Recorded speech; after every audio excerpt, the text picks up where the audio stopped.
Hello my friends and welcome back. Thank you very much for being with me again today. It seems like the Ukrainian grain is being taken from Ukraine and is about to be shipped the rest of the world. And this article that I have here says that's actually a traffic jam around the area where the Ukrainians are embarking or loading the grain. So this article comes from Ukrainska Pravda from today, July 12, 2022. This is the title: a traffic jam of 130 vessels exporting Ukrainian grain has formed near the Danube Delta. I'm familiar with the location. All right, more than 130 vessels loaded with Ukrainian grain are waiting for passage at the entrance to Romania's Sulina channel, or canal, not channel, canal. All right, they must be making a lot of money if they're smart, but since they help Ukraine, no, it's voluntary. The congestion is associated with the intensification of shipping for the export of Ukrainian grain through Romanian terminals.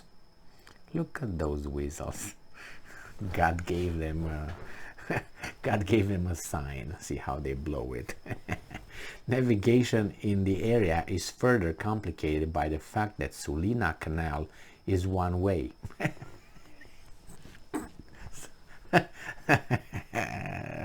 Oh, man. Therefore, ships can wait for passage for weeks.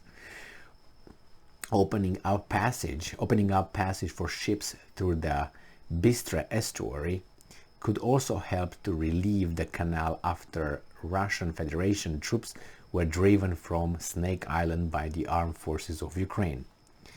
It is worth noting that navigation through Bistre will still not be able to provide Ukraine with even a fraction of the exports that were previously carried out through its ports.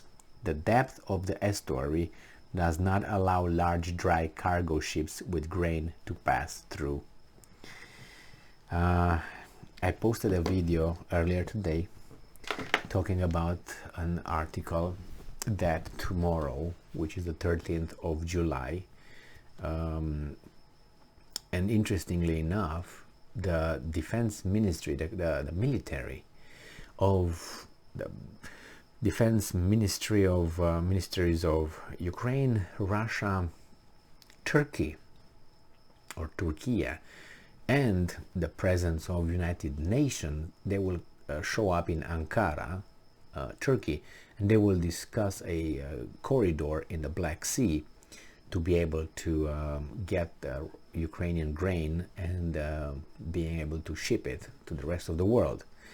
Very interestingly, it's not diplomats, it's not politicians, it's a military.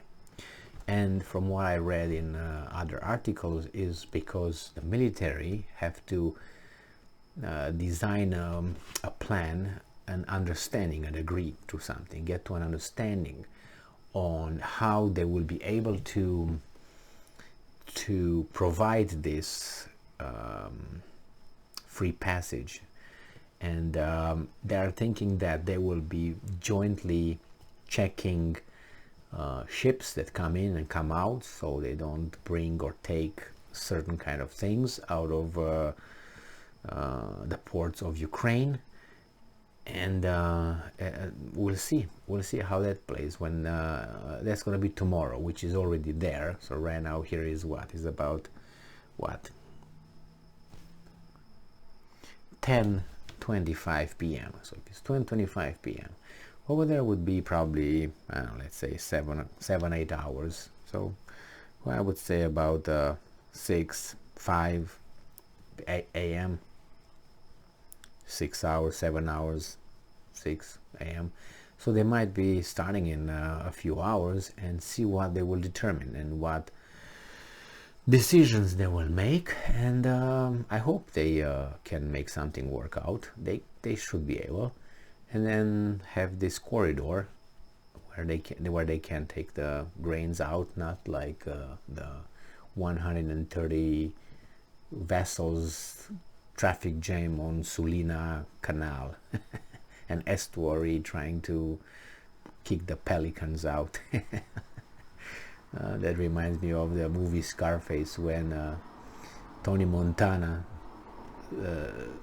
is in his big bathtub, is watching TV, and he looks at some flamingos starting to fly, and he's saying, "Oh, look at the pelicans are flying." So the same here. These boats are going to hit the pelicans in the Danube Delta, which is a protective area for natural resources and blah blah blah. Because beautiful area to visit. Mosquitoes, water, fish, and sun. Thank you very much for being with me again today. Stay strong, stay smart, look for the truth, and be just.